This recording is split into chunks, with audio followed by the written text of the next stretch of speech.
Hola a todos, soy el Dr. Beller y hoy les voy a hablar sobre la nueva variante del SARS-CoV-2.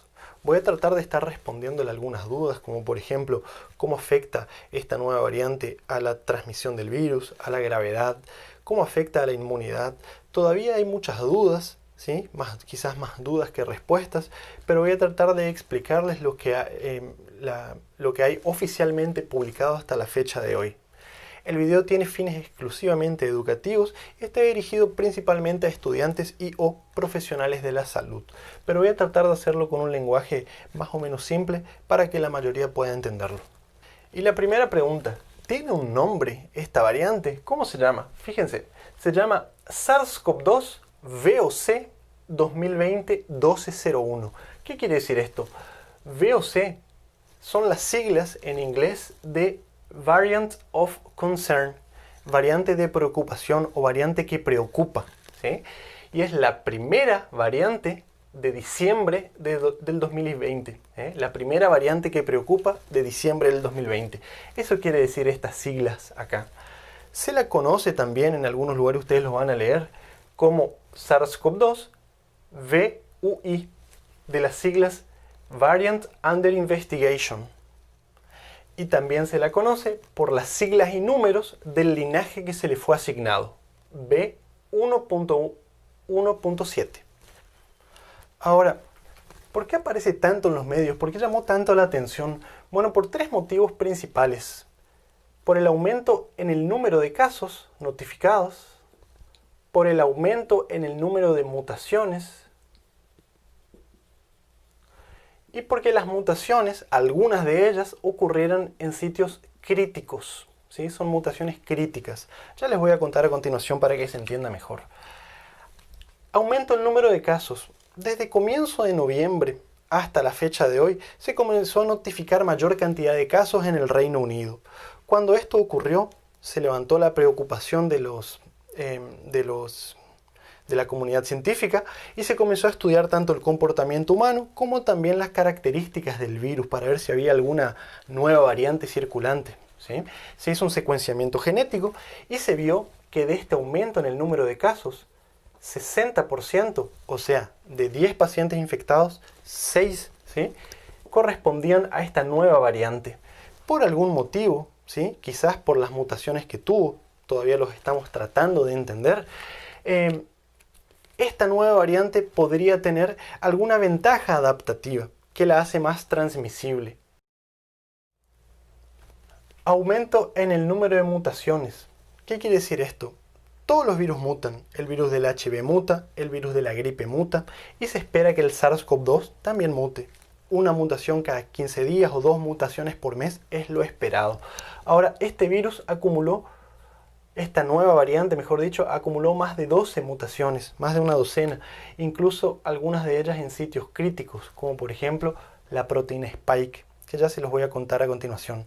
Algunas de estas mutaciones se cree que le otorgan al virus alguna ventaja adaptativa o evolutiva y lo hace más transmisible. Incluso el número de casos de COVID-19 por esta variante superó al número de casos de otras variantes que estaban circulando concomitantemente.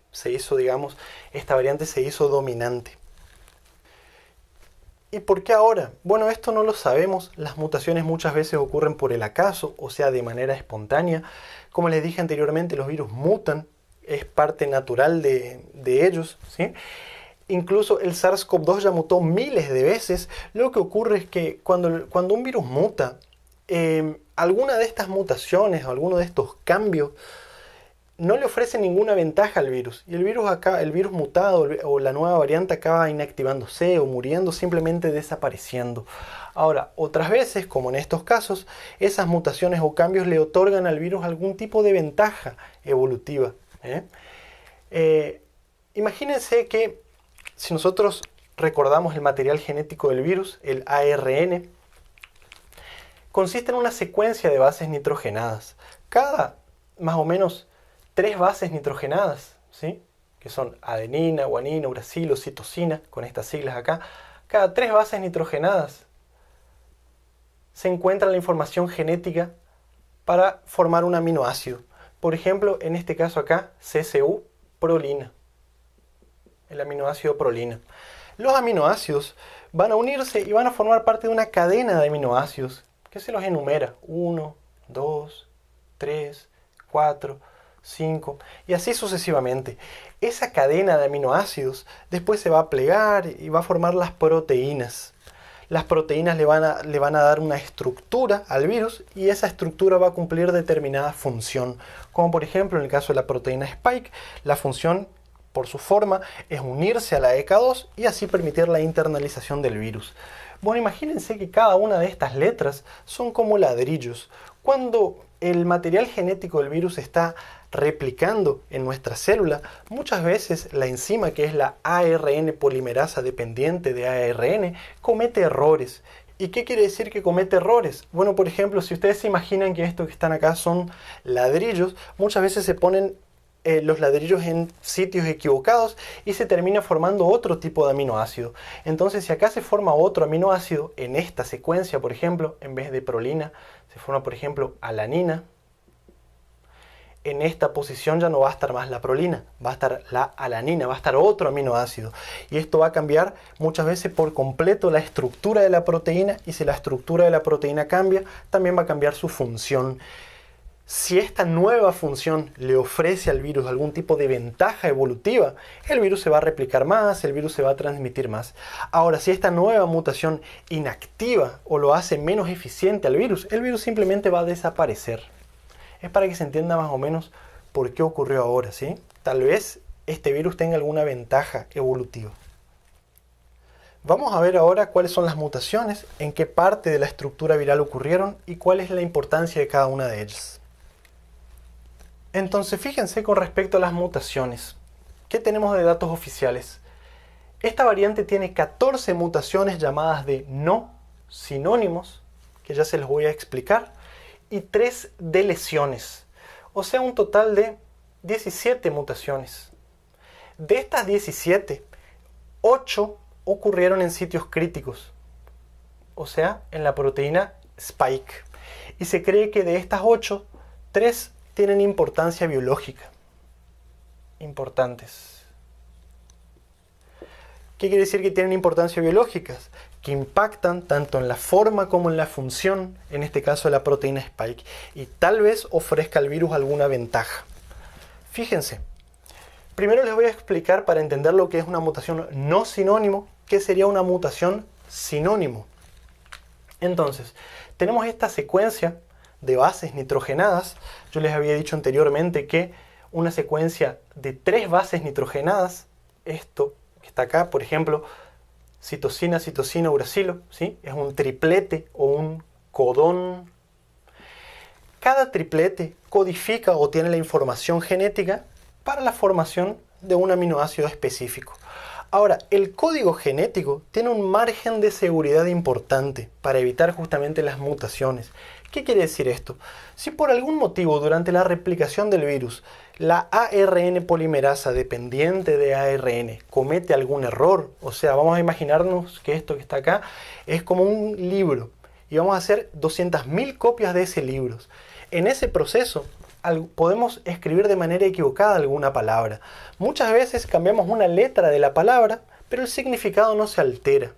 Fíjense, ¿qué ocurre con el código genético?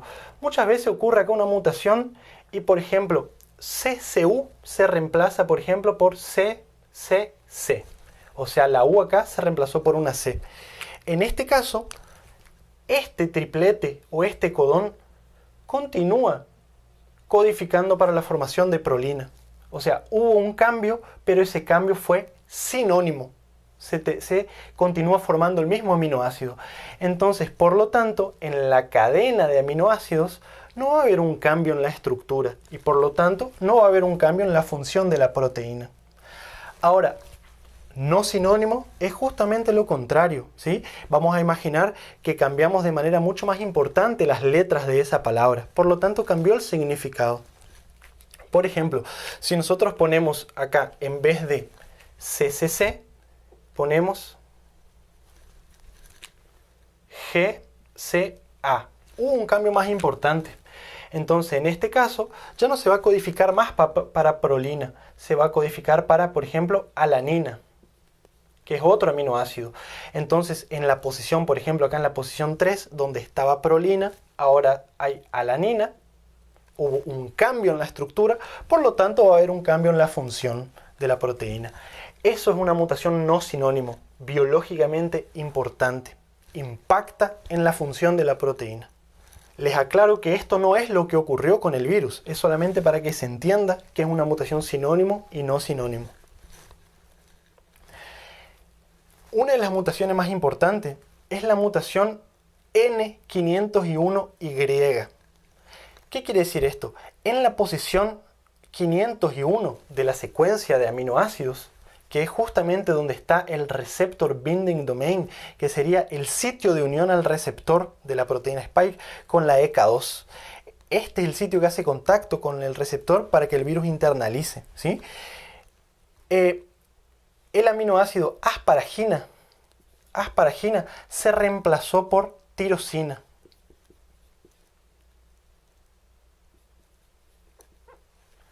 Entonces, este reemplazo de aminoácidos provocó un impacto en la proteína, en la función de la proteína.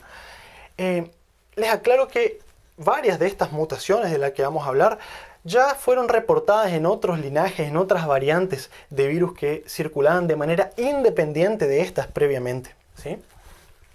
Entonces, esta mutación acá se cree, ¿sí? Se cree, todavía no está muy claro, que podría aumentar la afinidad. O sea, hacer más fuerte el sitio de unión con el receptor y por lo tanto tal vez aumente la infectividad del virus.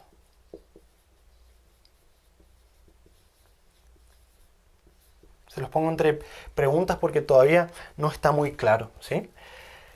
Otra mutación acá, por ejemplo, la que ocurrió en la posición 681, P681H.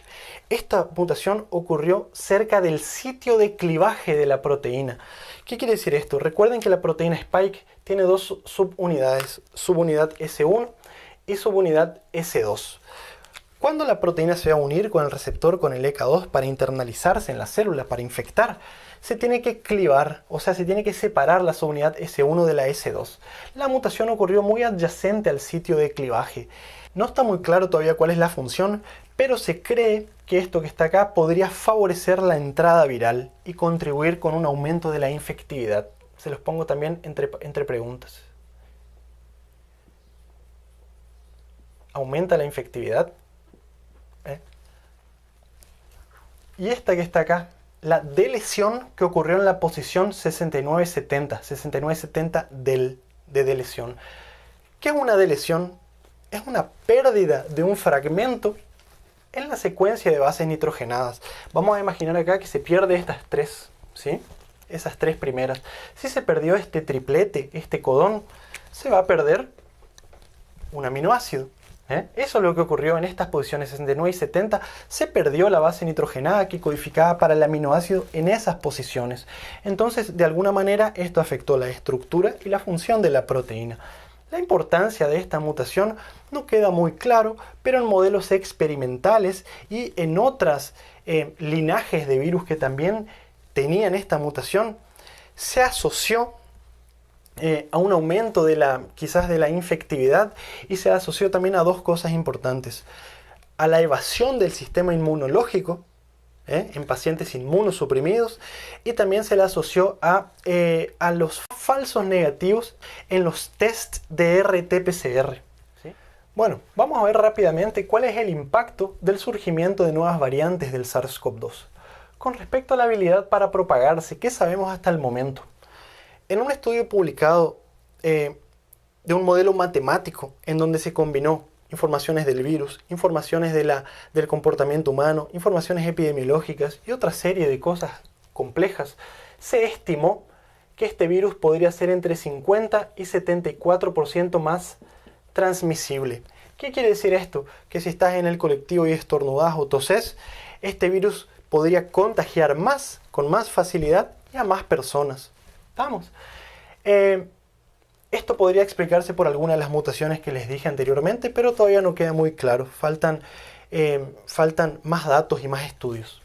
Ahora, lo que sí sabemos es que si tenemos un virus que es potencialmente más transmisible y la gente se aglomera o no respeta las medidas de distanciamiento social, higiene de manos, uso de máscara, la combinación de esto podría ser más copias virales. Simplemente así.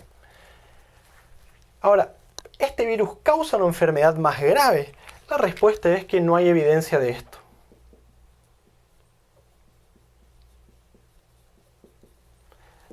Hasta la fecha, los casos reportados con esta variante no fueron ni más ni menos graves, ¿sí? Aparentemente. Con respecto a los errores en pruebas diagnósticas, como por ejemplo la RT-PCR, la mayoría de los test comerciales que están disponibles utilizan como método de detección viral más de una región del genoma viral. O sea, no utilizan solamente a la proteína S, utilizan a otros genes, ¿sí? Genes que codifican, por ejemplo, para la nucleocápside o para alguna otra proteína viral, justamente para tener este margen de seguridad. Ahora, esta mutación, como les dije anteriormente, esta de lesión 6970, ya se asoció en otras linajes de virus que tenían también esta mutación a falsos negativos en los test de RT-PCR. Pero lo que ocurre es lo siguiente: esos test que tuvieron falsos negativos son test de menor calidad, los cuales utilizaban solamente a la proteína S, digamos, como blanco de detección. Los tests comerciales utilizados en la mayoría de los lugares y actualmente, como les dije anteriormente, detectan a más de una parte del genoma viral. O sea, si una parte del genoma viral cambia, como por ejemplo la proteína S, todavía existen otras partes del genoma viral que pueden ser detectados por esta prueba diagnóstica. Entonces la probabilidad de falsos negativos actualmente es baja. Si bien todavía no queda muy claro, los expertos creen que es muy poco probable que esto ocurra. Y con respecto a esta pregunta que nos tiene preocupados a todos, ¿será que una nueva variante podría hacer que el virus no sea neutralizado por los anticuerpos formados por las vacunas? Bueno, los expertos creen que esto es muy poco probable que ocurra.